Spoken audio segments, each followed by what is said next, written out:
History in the making. Healing to be awakened. Yeah, you are the star of your story at Let's Talk and Grow with Miss Roshumba. You know, my son is born on a Wednesday. Seen and felt because they are the largest group. And so my we got your back. No, we're not perfect. So now you know it's time to grow at Let's Talk and Grow with Miss Roshumba. Let the healing begin. Greetings, my fellow brothers and sisters out there in the stratosphere. This is Miss Roshumba, part 3 of Mr Pliman. And his story is called Mr Extraordinaire, uncommonly remarkable is who he is. And he said yes to me. He said yes to we. He said yes to telling his story. So make sure you go over part 1 and part 2. And on break, he said, you know what? 30 minutes, 20 minutes is not enough to tell you what it took to arrive where he has at this stage in his life. A black man in America. With all the challenges and all the traumas and things that were handed to him from the beginning in that car that he had to carry through. So, call your friends, call your family, sit together, call your young ones, the young boys, the young girls, let him sit. It's family time as he tells his story. So thank you for tuning in. So, sir, we touched on in the last part 2. You're around 18. You go to Chicago. You meet your father for the first time as a young adult. Your father is quite wealthy. And you come to find out that he is a businessman. And the business he did, well, the society would say he's a gangster type of businessman. But he left you impressed. He left you so changed that your sister that picked you up from the airport, or your girlfriend, whoever it was, they didn't even recognize you when they saw you when you came back after going to Chicago to meet him. Right. Now I think about it, I was 20. Okay. I was 20. He was 20. So yeah, so, you know. Yeah, speak up as loud as you can. We don't want you to miss anything. No, it was a different time meeting my dad. Like I said, I didn't recognize that he was a gangster, but shortly after, he ended up going to federal joint, did for over 20 years. He did pretty good, remarkable. Like I said, he got out when he was around 60. He's been out now for over 20 years. Okay. So, but when he happened that you found that out, that what he was doing was gonna take him away from you for a while, from society, what was your thought on that? It was kind of cold because I just met him, right? And I was going to go back to Chicago, but like he had a bunch of businesses. Like I said, at that point, I was still lost, right? Hadn't really found my direction yet. Had a young daughter. Okay. But was staying out of trouble for the most part, but we had other things going on at that time in my life. So, when he got locked up, and it wasn't a real biggie. It was kind of a disappointment because I thought I kind of found what I was getting ready to do, right? Go to Chicago and deal with him, right? Be under the tutelage for a little while and be able to make a living. But that kind of changed that. So you felt unlucky that every time you turned in a direction, something kind of. Yeah. Did you feel unlucky? I can say I felt unlucky.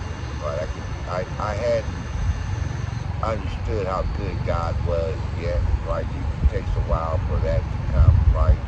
So yeah, I think at that point I didn't feel that things were going in my favor, right? And did you feel like the world was unfair to you as a black youth? Yeah. Did you feel, I mean, what did you feel as a young black male?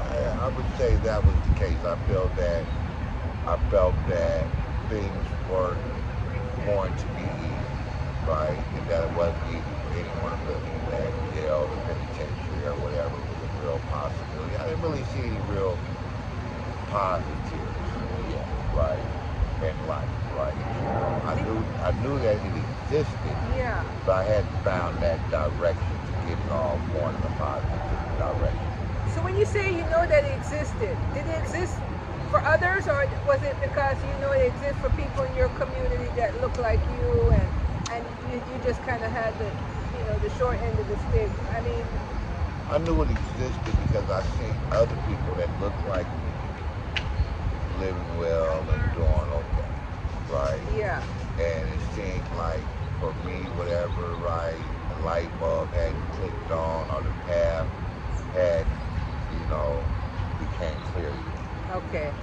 Now, and you had peers that too that were also experiencing. You weren't alone. There were other friends and peers that were kind of riding that same, you know, Yeah, most wave definitely. with you. Yeah, you know, unfortunately, most of my peers and stuff, I think that I knew at that particular time, I knew from juvenile hall, the boys ranch, hadn't went to jail yet, right? Didn't go to jail until a little bit later, but the boys ranch, right, juvenile hall was most of my friends, you know, maybe school, right, you know, high school, friends on there. Okay. So it wasn't a very good circle, Right. you know. Right. I mean, they became better later Right. on, right? But you know, we were all into different stuff. Yeah, and I would say, you know, and this is from the historical perspective because, you know, when we study history, we understand the importance of community. And we understand that when it breaks down, how it shows up on our children. And when you're young, especially when you're a young male, you know, it's important that you have good role models. And if sometimes the role models can't show up, at least we have a support system. Because, you know, when we understand the connection to our history, we know that they have a judicial system that doesn't break down. You know, and that's why I would even want to ask you, did you feel that your rites of passages was going to be juvenile hall? Absolutely. I was a given, like being locked up, right? You know, even for life, right? Was a thought, right?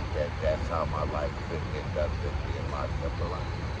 So you felt that that could have been a possibility? Absolutely. What age were you when you thought that was on your mind? Was it 20s or teens? I would say in my 20s.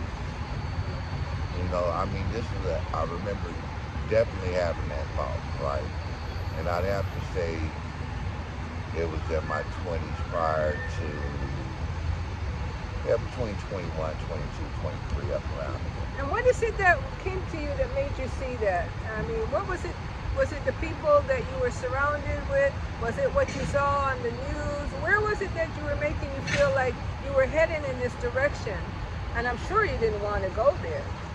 I think it was because of, you know, my experiences in juvenile hall, being locked up, the boys ranch, right? The messaging that you got from it? Right, yep, you know, and how easy it was, right? You know, very easy to get in trouble, right? It doesn't take but a heartbeat for, you know, a young man or young woman to act on impulses, right? And when you're young, a lot of times you are impulsive, right? And if you don't have control of them impulses and understand them impulses you do, right? You know, it might not mean nothing major, right? That you thought was real small at the time, but Starts the ball rolling. Right, starts the ball rolling once you locked up and they start looking at the priors and this, that, and the other, you know, petty theft With a prior becomes a felony, right? You know, with something small, right? On the second round becomes something big, right? They start having enhancements, right? Then they come up with 3 strike laws, give different parts, right? You know, your life, right? A lot of different things that happened, right? When I was around that age, they came up with the 3 strike law, right? Okay. You know, and by the time they came up with the 3 strike law, I already had 20 strikes, right? Right. You know, so, you know, it's not funny now, right? But, you know, the thought of, you know, that you and not somebody else, right, that you could, you know, be your own undoing, right? You know, and lack of self-control at that age and stuff, right, make you, you know, wonder, you know, what your next mistake could be. You know? Did you feel that anyone came to your rescue to talk to you, and if they did, you shunned them? You know, I mean, because by then you're saying, you know what, I know what I'm doing. You know, it's them, not me. Did you take responsibility, or did you feel like you got this? Or did you reach out for help but no one was there? At different levels, right, yes, I reached out for help, right, and most definitely, right, now that I think back on certain periods, right, you know, and it did help. Some of the help I got probably in the end did influence, right, you know, because you have people, you know, you may not listen to them then, right, you know, but, you know, you'll hear, you know, suck it up later or something that maybe put it in. And when you say take it in later and not at the time they're giving it to you, when is that later? Is it when you finally do pass that threshold and you're in trouble and you're made to relax? When is that later? At that point, or at the point when, you know, you need to really recognize that it's time to buckle down and believe that what you heard was the truth. That, you know, because a lot of stuff, you know, you've been told, some of it, right? Yes. You know, and we just didn't want to believe and take it that serious or understand how serious those repercussions are that they were talking about. You know, they don't know what they're talking about. It ain't that serious. I can walk through that. Yeah. You know, but it is. A lot of youth say that too, don't they? Yeah. Where do you think that comes from? Because there's certain things that keep repeating itself. That the young youths get to that point and they see their friends have all gone, maybe their parents have gone, maybe their uncles have gone, and they get to that junction point and they walk right into it. So what would you say to that youth? I think they understand time, right? That life. They don't understand time, is that what you said? Yeah, you don't understand time. That life is relatively short, but it happens over a long period of time. You know, when I say relatively short, I guess that's because, you know, how long Earth has been around and stuff, right? You know, and we only live to 70, 80 or whatever, right? You know, so that's relatively short, but technically that's a long time. A lot of changes, right? You know, that your body will go through, your mind, and opportunities and stuff. I don't think that that the children really realize what they can do, right? You know, you look and someone tell you college is 4 years, and they think that 4 years is a long time. It's like 400 years, right, that's you know, correct. And they don't realize they go out and get caught stealing or do something, they get 4 or 5 years. They gotta do that time. Yeah. Right, you know, where they could have simply stayed out here on the streets, went to school, chewed bubble gum, had some fun, and, you know, been successful instead of being locked up over that period of time. Like, they don't understand time. Right. And what do you think the community's responsibility should be in just having the church here? Because church was a big factor, especially during slavery and after. You know, during Reconstruction period, the church was very important in the Black family. But it's changed a lot. And so the young youths, they're more angrier and more defiant than ever before because certain things continue to happen. You know, the high rate of broken homes that is being, you know, ran by single mothers that oftentimes have more children than they really could care for. So there's certain things that keep continuing to happen. And therefore the prisons are housing a lot of our children, our sons, and these days our daughters. And the other unfortunate challenge that we are facing is a lot of them are going to the graveyard. You know, Yeah. by the time they're 25. A lot of dead kids. A lot of dead kids. So it's not just time in the prison, but full stop, time's over.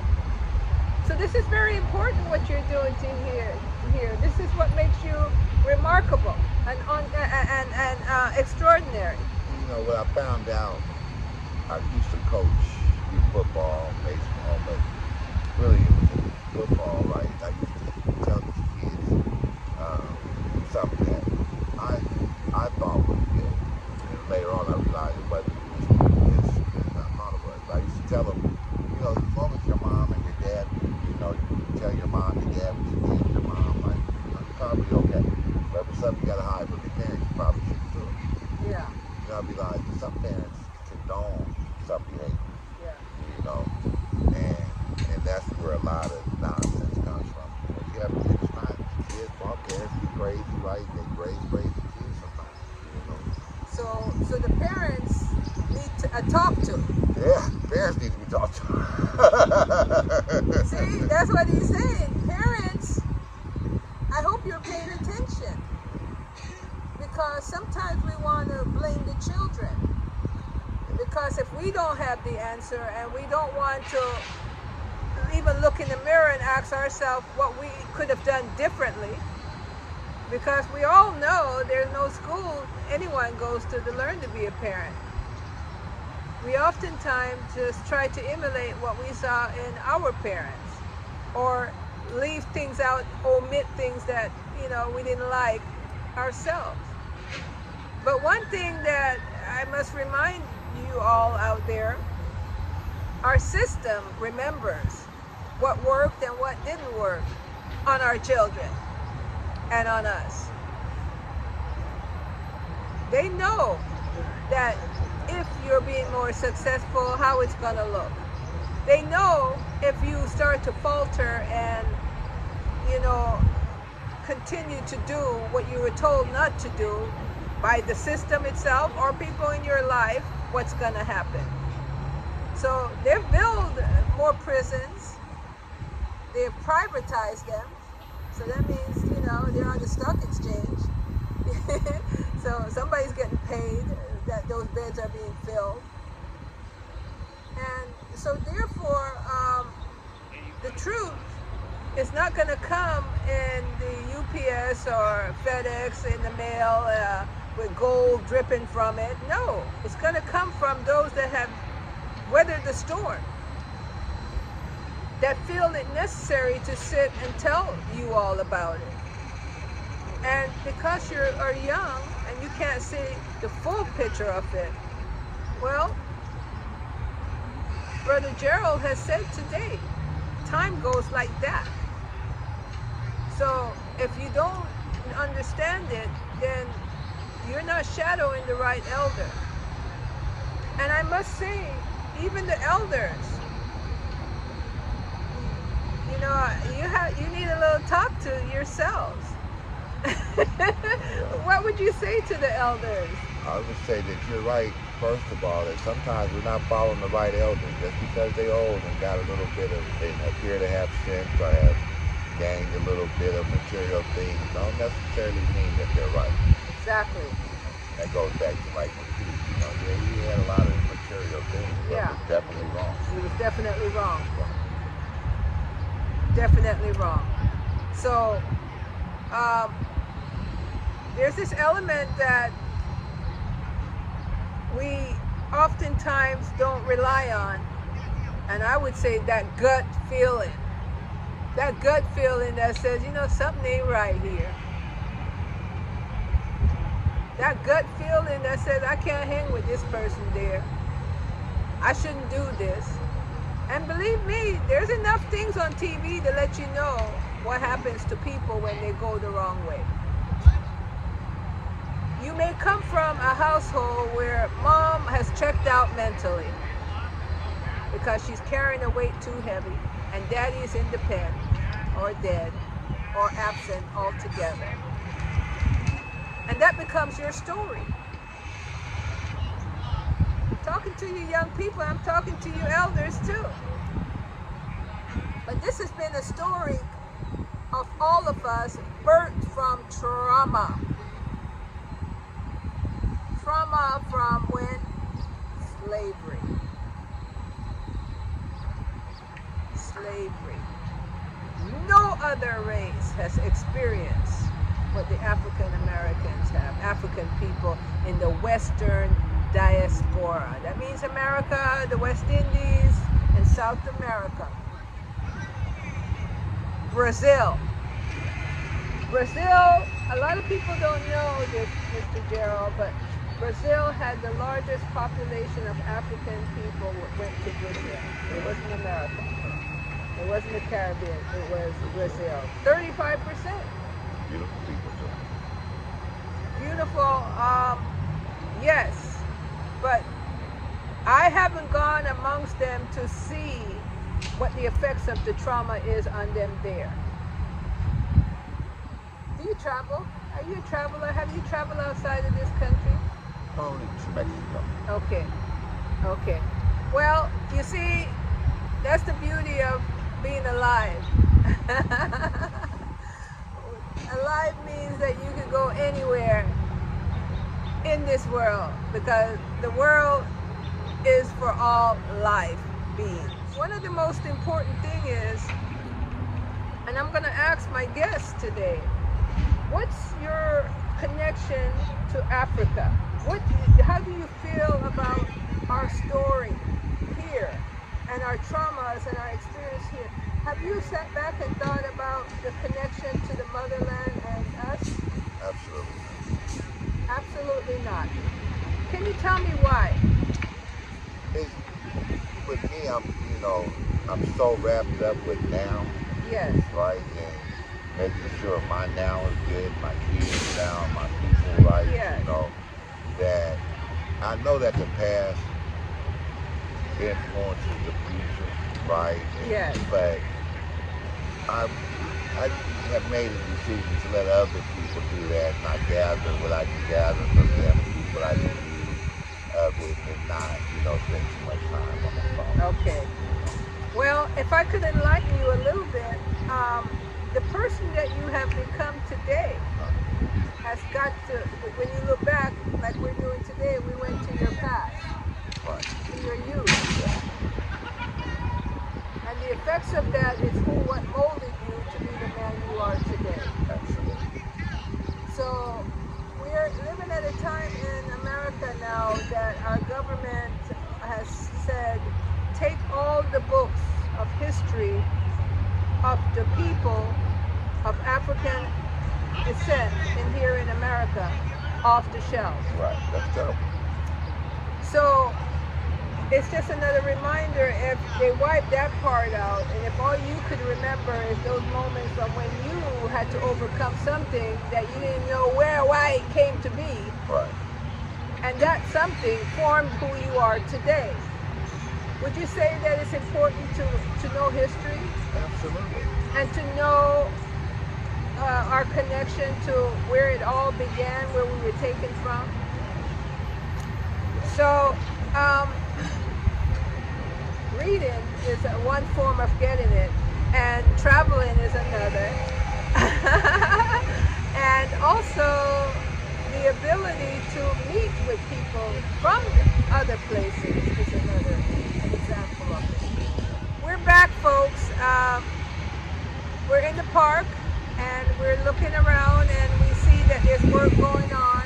We see the electric company and we see a lot of young youths that is doing the work.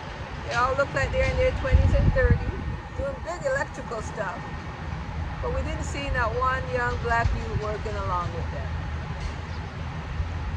I'm gonna highlight some things for you today, sir. Because although your journey has taken you through the judicial system to a degree, when you were young, it still was getting to know who you are. The studying of history, your history in particular, has reminded me that you were born in one of the most powerful countries in the world for African Americans. Because although there's been one of the most atrocious oppression of human beings was done here to your ancestors, you're still here in the 21st century to tell your story. And I want you to know that no amount of wiping away your history can remove the fact that the African American male has fought in every war since the conception of this country. Absolutely. No other race could say that but the oppressors that brought it. Right. And although we see now in the 21st century many people coming from all over the world and get it in front of the line in front of you, these are the reasons why you must know your history and the legacy, the great legacy that it has. Right. Because we are powerful. And the power without action is like a battery that has no charge. It's dead. Right. So we don't want necessarily that the power that you have is to make other people rich. Right. You don't want that. You want the younger generation, the young youths to come into the world, not just thinking that at a certain age they see the jail waiting for them. They see juvenile waiting for them. And it's only when they get on the other side of that they start to say, you know what? I'm going to do better. Right. And that's why I could say I appreciate you telling your story today. And folks, he said that he has so much more to tell. You see, he has so much more to tell. Of course he does. He's lived a lifetime. He's an elder now. So anytime you go down the street and you pass by a black man, you must always, if it's in your heart, show that respect. Absolutely. Especially you women. Because we have a way about us sometimes because we be measuring them. We be measuring our black men against who? The white men of other race. But we know they're unique. Number one, they came from you. Huh? You birthed them. So you should know them. You should know how they got that way. You should know that there was a time you looked away. Because there's certain things you should have done that you didn't do. You should know why you don't spend that time with him and make it through those years of challenges. Because, you know, after the rain, the sun will shine. So if you could get through those challenges, as long as he don't put his hand on you and curse you out, you could get through those challenges and see him and guide him and help him and he to you. And you can make it through. Because that's why we're here in the 21st century, y'all. We didn't give up. They didn't give up. They didn't give up when they saw their sons hanging from the tree. They didn't give up when they saw the women having their children sold away from them. They didn't give up when they saw their husband being whipped right in front of them and could not protect them. We won't remember that if we don't read. Huh? We don't remember that if we just see what everybody created for them for being for us. But the only way we remember is that internal trauma that our children play out daily when they find that it's necessary to go against the grain of what we would want of them if our mind is clear. You don't want them not to finish school, even though school omits their story. We don't want them to believe that their only way to higher education is through the prison and the judicial system. We don't want them to make other people make a living off of them as if they're just bodies with no mind. No, we don't want that. So we have to be prepared to do the difficult work. Not just the work to put the bread on the table, but the difficult work when we turn off Netflix. When we turn off these automated techie stuff and get quiet. Because our ancestors are speaking to us. Are we listening? The Almighty Creator is talking to us. That's why we're still here. Are we paying attention? The children are crying out. Can you hear them? So, sir, I feel like there's not much more to say right now. I did hear you say you have children. How many? Yeah, 3. 3. Girls, boys? 3 girls and a boy. 3 girls, and you said you had 3. Oh, that's 4. Got him. That boy. How is your son? He's good. Did he go in a different direction? No, really. The calling came to him and he answered it. Absolutely. Is he in or out right now? About to get out in the next month or so. Okay. Really anticipating that. Yes. How old is he? 29. He's not the same age when I got out. Now you could tell him, did you have to talk with him before? Yeah, we will talk some more. He's my son. I love him. Still regardless. Yes, of course. Of course. So, would you want to dedicate this to him? No. No. Okay. Well, listen. I'm going to wind it down.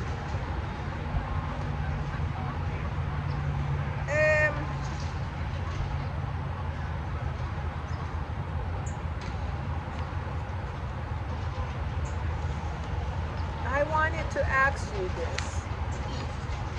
When we think of a freedom fighter here in America, people that have dedicated their life to revealing the story, the hidden stories of our lives, what name comes to mind for you? Al Sharpton. Al Sharpton, yes. He's still around. And someone just recently left. Reverend, what's his name? He just left. He just passed. Yeah. He just slipped me. Jesse Jackson. Of course. Yes. How about Dr. John Henry Clark? Yes. Dr. Amos Wilson? Yeah. So, I will give you some names of one who to watch their videos. I was thinking. And so, I'm going to end by asking you a question. Fill in the blank. In 50 years from now, the plight of Black Americans will be, what do you see for Black Americans 50 years from now? I think that our major struggles will be over. Say it loud to the camera. I believe our major struggles here in America will be over. Our major struggles in America will be over in 50 years. And it will be over because of what? The people have woke up and finally won. We will finally wake up. You know, our president is saying, get all those that are woke out of here. Self-waking us up. And he's helping Wake people up. to wake people up. All right. So, folks, that's it. Sorry for the background noise. But you got to listen keenly, because wherever we can get it, we must get the story. Gerald Pliman. The title of our show is, do you want to say it? Mr. Extraordinaire. Remarkably. And so, tell a friend. Tell a friend. Call your family together and sit and watch this. Because we're doing our part. Somebody will be affected in a positive way from this. It's April 2026. And we're at a national park. Elk Grove Regional. Very beautiful.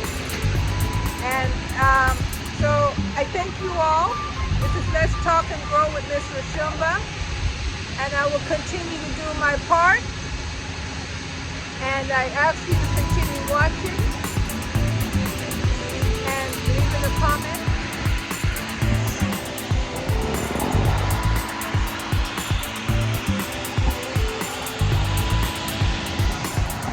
Look at these majestic trees we sat under.